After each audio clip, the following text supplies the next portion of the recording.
بڑی عظیم خصلت ہے، اور اللہ کے رسول صلی اللہ علیہ وسلم کی حدیث ہے کہ نرمی جہاں بھی آتی ہے اس چیز کو خوبصورت بنا دیتی ہے، اور جہاں سے نرمی چھین لی جاتی ہے وہ چیز اسے بدنما بنا دیتی ہے اور اس طریقے سے یعنی بدصورت بنا دیتی ہے۔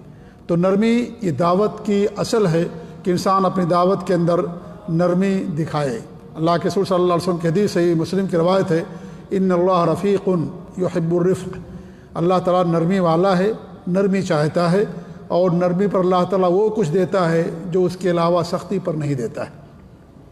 اس لیے دعوت کے اصول میں سے ہے کہ انسان نرمی استعمال کرے، اور صحیح مسلم ہی کی روایت آپ فرماتے ہیں کہ من یحرم الرفق یحرم الخیر کلہ، جو نرمی سے محروم کر دیا گیا وہ ہر خیر سے گویا کہ محروم رہ گیا۔ آپ صلی اللہ علیہ وسلم کی زندگی بھی ہمارے سامنے ہے کہ آپ نے دعوت کے اندر کبھی سختی نہیں اپنائی، بلکہ آپ نے ہمیشہ نرمی کا مظاہرہ کیا اور نرمی لوگوں کے ساتھ اپنائی۔ تربیت کا تعلیم کا معاملہ الگ ہے، دعوت کے معاملے میں اہل علم نے بیان کیا ہے کہ اصل نرمی ہی ہے کہ انسان نرمی کے ساتھ لوگوں کو دعوت دے۔ آپ کی زندگی کے بہت سارے واقعات ہیں جن واقعات سے ہمیں پتہ چلتا ہے کہ آپ کس طریقے سے نرمی کے پیکر تھے اور کس طریقے سے لوگوں کے ساتھ نرمی سے پیش آیا کرتے تھے۔ مسجد کا واقعہ تو آپ سب لوگوں کو معلوم ہے کہ ایک اعرابی نے آ کر کے مسجد کے اندر پیشاب کر دیا۔ آج اگر ہمارے درمیان یہ معاملہ ہو جائے اس مسجد کے اندر یا دنیا کی کسی بھی مسجد میں، تو میں سمجھتا ہوں کہ ایسے شخص کو یعنی لوگ مار کر کے لہو لہان کر دیں گے، اسے چھوڑیں گے نہیں اگر کوئی آدمی آ کر کے مسجد میں پیشاب کر دے۔ اللہ کے رسول صلی اللہ علیہ وسلم کے زمانے کا واقعہ ہے، آپ رحمۃ للعالمین ہیں اور پوری دنیا کے لیے سراپا رحمت بنا کر کے بھیجے گئے ہیں۔ لوگوں نے منع کیا، ڈانٹنا شروع کیا، آپ نے لوگوں کو منع کر دیا، کہا کہ اسے پیشاب کر لینے دو۔ پیشاب کرنے کے بعد ہمارے نبی کی خدمت میں تشریف لایا، آپ نے اسے بہت پیار سے بڑے اچھے انداز میں اس کو سمجھایا کہ مسجدیں اللہ تعالیٰ کا گھر ہیں اور یہ عبادت کے لیے بنائی گئی ہیں، ان چیزوں کے لیے مسجد نہیں ہے، اس کے لیے نہیں ہے۔ کتنا اثر ہوا آپ کی دعوت کا اس کے اوپر کہ اس نے کہا کہ میں دعا کرتا ہوں کہ اللہ تعالیٰ سے کہ اللہ تعالیٰ سے مجھے بخشے اور آپ کو مغفرت فرمائے اور کسی کی بخشش نہ کرے۔ تو ہمارے نبی صلی اللہ علیہ وسلم فرمایا کہ تم نے اللہ کی وسعت کو خاص کر دیا ہے، اللہ رب العالمین سب پر اپنی رحمت کرے، اللہ تعالیٰ سب کی مغفرت فرمائے۔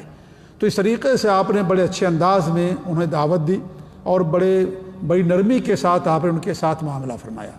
تو نرمی بڑی خوبصورت چیز ہے، خاص طور سے دعوت کے اندر انسان کو اسی پہلو کو ہمیشہ سامنے رکھنا چاہیے۔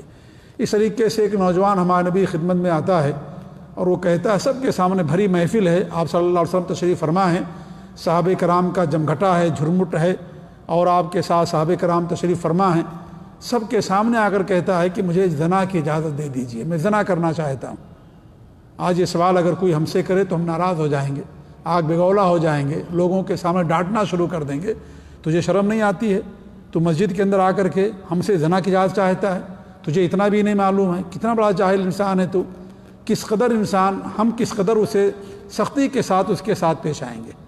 آپ قربان جائیے اللہ کے رسول صلی اللہ علیہ وسلم کی رحمت پر کہ کس طریقے سے آپ نے ان کے ساتھ نرمی کا معاملہ کیا۔ آپ نے اسے اپنے قریب کیا، اس کو اپنے قریب کیا اور اپنے قریب بٹھایا، اور بٹھا کر کے اس سے پوچھا کہ کیا تم یہ چیز اپنی ماں کے لیے پسند کرو گے؟ انہوں نے کہا کہ نہیں۔ کیا اپنی بہن کے لیے پسند کرو گے؟ کہا کہ نہیں۔ اپنی خالہ کے لیے پسند کرو گے؟ کہا کہ نہیں۔ تو کہا کہ ہر عورت، ہر لڑکی یا تو کسی کی ماں ہے، یا تو کسی کی بہن ہے، یا تو کسی کی خالہ ہے۔ جب تم اپنے لیے پسند نہیں کرتے ہو، دوسروں کے لیے چیز کیوں پسند کرتے ہو؟ ہمارے نبی صلی اللہ علیہ وسلم نے اس کے لیے دعا کی کہ اللہ رب العالمین اس کی شرمگاہ کی حفاظت کر۔ وہ بندہ کہتا ہے کہ میں نے کبھی بھی کسی عورت کی طرف نظر اٹھا کر کے نہیں دیکھا۔ جس شخص نے زنا کی اجازت مانگی، ہمارے نبی نے اس قدر اس کے ساتھ نرمی کا معاملہ کیا کہ وہ زندگی بھر کبھی بھی اس نے اپنی نظر، غلط نظر کسی عورت پر نہیں ڈالی۔ اللہ نے اس کی شرمگاہ کی حفاظت کی۔ تو یہ دعوت کے اندر انسان کے لیے نرمی اپنانا بہت ضروری ہے۔ سختی کرنے سے مسئلہ حل نہیں ہوتا ہے، بلکہ مسئلہ خراب ہو جاتا ہے، لوگ دور بھاگ جاتے ہیں۔ اس لیے ہمارے نبی کے بارے میں اللہ رب العالمین نے کیا فرمایا؟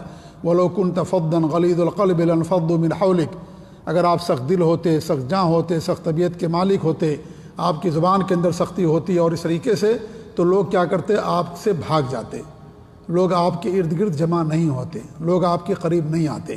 اس لیے نرمی بہت ضروری ہے۔ بادشاہ وقت ہے، اپنے آپ کو رب کہتا ہے، سختی ہونی چاہیے اس کے ساتھ، لیکن پھر بھی نہیں۔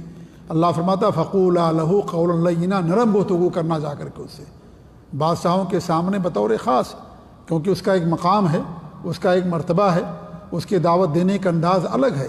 ایک عام انسان کو دعوت دینا الگ ہے، اور ایک بادشاہ کو دعوت دینے کا انداز الگ ہوتا ہے۔ اس کے دربار میں اس کے پاس فوج ہے، طاقت ہے، سب کچھ اس کے پاس موجود ہے۔ ایک اشارہ اگر ہوگا تو انسان کی جان لی جا سکتی ہے۔ حکم کی بات الگ ہے، اگر آنکھ کے کنکھیوں سے اشارہ کر دے تو انسان کی جان جا سکتی ہے، جان لی جا سکتی ہے۔ یہ یعنی اس کی حکومت ہوتی ہے، تو اس لیے اس کے ساتھ بھی اللہ رب العالمین نرمی برتنے کو حکم دیا کہ تم جا کر کے اس کے ساتھ نرمی اپناؤ، بڑے اچھے انداز میں تم اسے اسلام کی دعوت دو۔ فقولا لہ قولا لینا، تم دونوں جا کر کے اس سے نرم گفتگو کرو، لعلہ یتذکر او یخشی، امید ہے کہ وہ نصیحت حاصل کرے یا ڈر جائے۔ اس لیے ہمیشہ انسان اگر کسی کو دعوت دیتا ہے تو ہمیشہ انسان کو حسن ظن رکھنا چاہیے کہ میری دعوت کا انشاءاللہ فائدہ ہوگا، میری بات انشاءاللہ اثر کرے گی، اور انشاءاللہ وہ ڈرے گا۔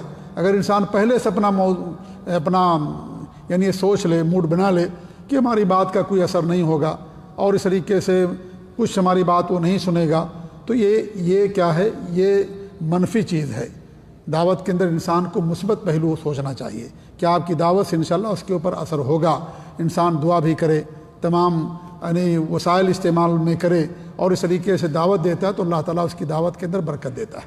تو اس طریقے سے اللہ رب العالمین نے حکم دیا کہ تم جا کر کے اسے نرمی کے ساتھ اسے دعوت دو۔ فرعون بڑا جابر تھا،